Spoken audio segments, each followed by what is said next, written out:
Thank you. Good afternoon and welcome. This session is titled, Caring for the Community Through the Lifespan. And as co-chairs, Dr. Sean Morrison, the Ellen and Howard Katz Professor and Chair of Geriatrics and Palliative Medicine, and I are thrilled that the work of the community is being included as part of the innovation and as part of this conference. We are going to be together over the next 2.5 hours. I'm going to start with a PowerPoint of a brief history of how Mount Sinai began conceptualizing its community work, how the work evolved over time, basically over the lifespan from preconception to the elderly. And I will use adolescent medicine and geriatrics to illustrate. Then we are going to have a keynote address by Dr. David Blumenthal, who is the president of the Commonwealth Fund here in New York City. Then we are going to have a panel of 4 faculty from Mount Sinai who are doing amazing work in the community. And we will end with a keynote by Dr. Kelly Kelleher from Nationwide Children's Hospital in Columbus, Ohio.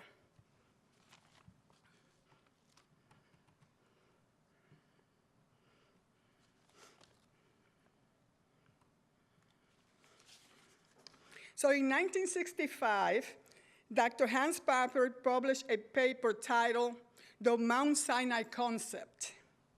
This paper highlighted the importance of community medicine for Mount Sinai. This same year, Dr. George James, who was the first dean of the Mount Sinai School of Medicine, created the Department of Community Medicine. Within the department, Dr. Irvin Selikoff ran the Division of Environmental Medicine, which today runs the Selikoff Occupational Clinic and also the World Trade Center Clinic. The Mount Sinai Adolescent Health Center is a fully integrated system of care for adolescent and young adults. The center was founded in 1968 by Dr. John Morgenthau, and he began in a few rooms in a basement here at Mount Sinai Hospital, and then moved to 2 trailers in a parking lot on 102nd Street. And during the first 16 months, they saw 300 kids ages 13 to 18.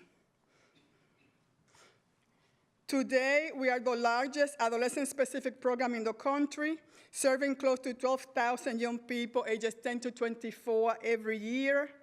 It is a continuum of integrated physical health, sexual and reproductive health, dental, optical, behavioral and mental health, and social services.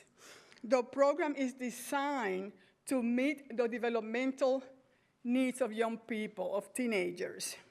We are also certified at the highest level as a medical home for young people. This is our model.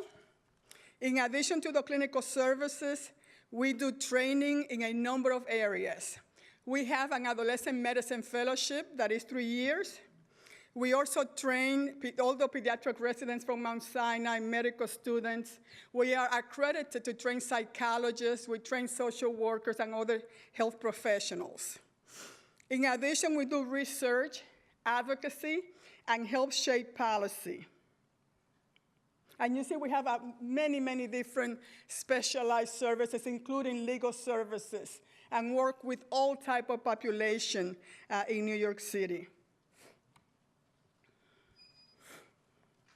We are very cost-effective, spending less than $1,000 per youth per year for all those services that I mentioned. That's on average. And we do not exchange a single penny with any patient. Everything is free. And we buy their medication, and we give them Metro cards. We really want a program without barriers. And we also have really amazing outcomes, including our young people are more likely to stay in high school and attend college. And these are young people who the majority come from very challenging backgrounds. Geriatric and palliative care at Sinai has been a source of innovation from the very beginning. In 1909, Dr. Nasher, who was a chief of outpatient clinic here at Sinai, coined the term geriatrics. In 1972, Elmhurst Hospital developed the first nationally recognized geriatrics fellowship that later became a residency program. In 1979, Sinai established the geriatric division within the Department of Medicine. In 1982, created the first department of geriatrics and adult development in a U.S. medical school, and Dr. Robert Butler was the founding chair.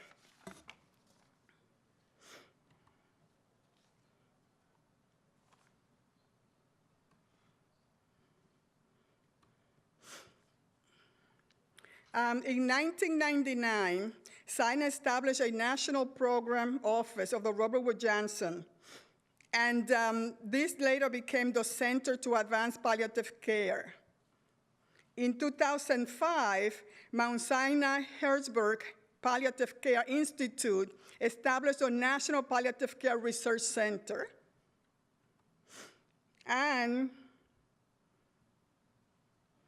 in 2007, the Martha Stewart Center for Living was created. This is a place that is really integrated, very amazing clinical services for the elderly. Again, integrated multiple disciplines, and it's really incredible, and the patients love the place. And in 2014, Sinai established the first integrated geriatric and palliative medicine fellowship in the US. So as you can see, geriatrics and palliative medicine at Mount Sinai has many, many firsts, and it's an amazing place for innovation. And really moving forward, the healthcare delivery system for the elderly. And I have always felt that adolescent medicine and geriatrics are actually quite similar in some of our approaches, and those populations do need this integrated multidisciplinary approach to healthcare. So Sean?